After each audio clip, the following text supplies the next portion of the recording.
In wenigen Tagen beginnt der G20-Gipfel hier in Hamburg. Sie als alternativer Unternehmer, was halten Sie davon?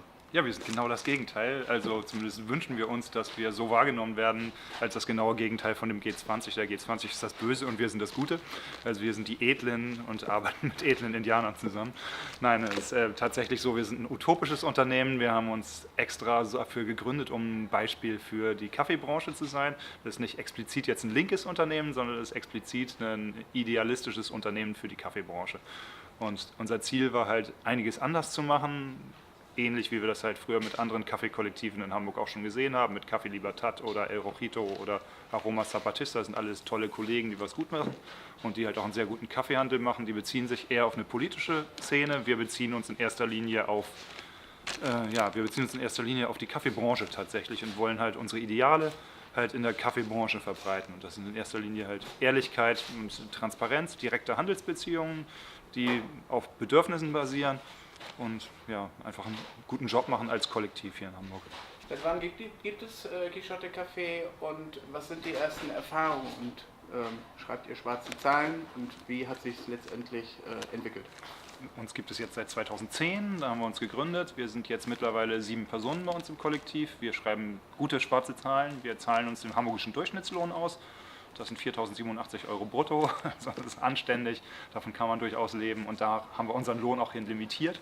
Also das heißt, wir dürfen auch nicht mehr verdienen, sind also sehr zufrieden mit unseren schwarzen Zahlen, die wir schreiben. Es geht also nicht darum, den Porsche zu erwirtschaften und den Porsche zu fahren, sondern es geht darum, anders zu produzieren und anders zu leben? Ja, ich glaube schon, auch wenn mit dem Lohn dann wahrscheinlich doch schon ein Porsche möglich wäre, aber ein gebrauchter dann eher. Und nee, darum geht das nicht. Es geht darum, einen guten Job zu machen. Das geht darum, halt egalitär zu arbeiten. Das geht darum, gut miteinander umzugehen, ein sehr gutes Produkt herzustellen, was halt aus einem Handel stammt, so wie wir uns einen Handel vorstellen und was halt natürlich aus ökologischem Anbau stammt und was lecker ist. Mit welchen Kaffeekooperativen oder mit welchen Kaffeegenossenschaften arbeitet ihr zusammen? Nach welchen Kriterien wählt ihr die aus und was zahlt ihr denen? Wir arbeiten mit Kaffee-Kooperativen, Genossenschaften und in dem Fall von den Honduranern, die jetzt gerade da sind. Die sind zwar intern organisiert wie eine Genossenschaft, sind aber, glaube ich, eine Aktiengesellschaft vor dem Gesetz. Wir suchen nach 3 Kriterien aus. Das wichtigste Kriterium für uns ist tatsächlich eine sehr hohe Kaffeequalität, weil nur so macht es für uns handwerklich Spaß, mit dem Produkt zu arbeiten.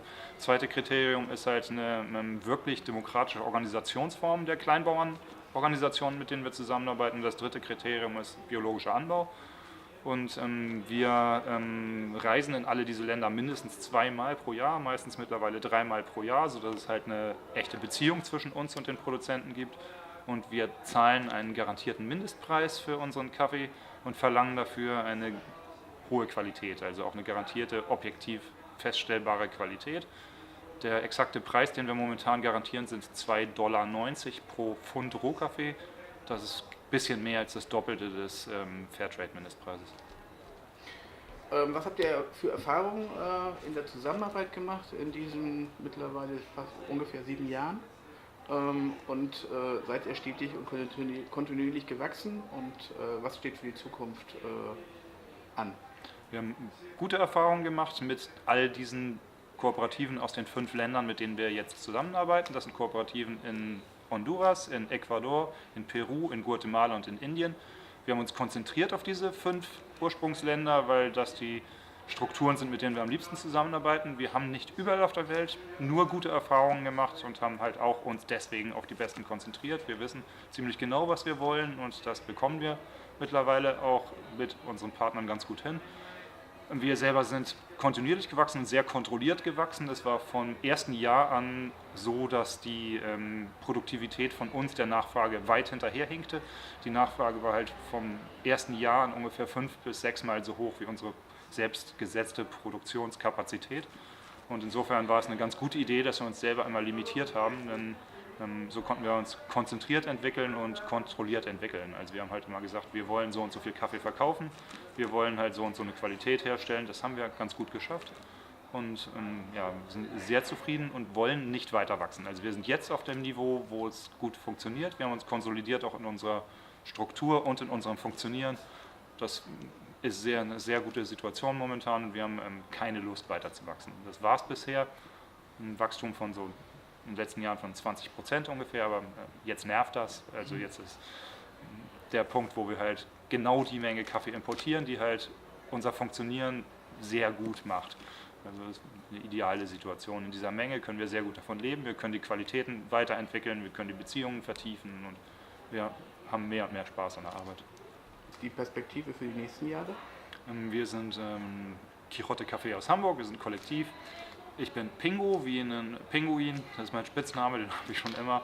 Und die Perspektiven für die nächsten Jahre ist es in erster Linie eine Art Föderierung mit anderen Kaffeeröstereien hinzubekommen. Es gibt halt mehr und mehr Kaffeeröstereien, die qualitativ sehr gut arbeiten und auch sehr idealistisch arbeiten. Da gibt es mittlerweile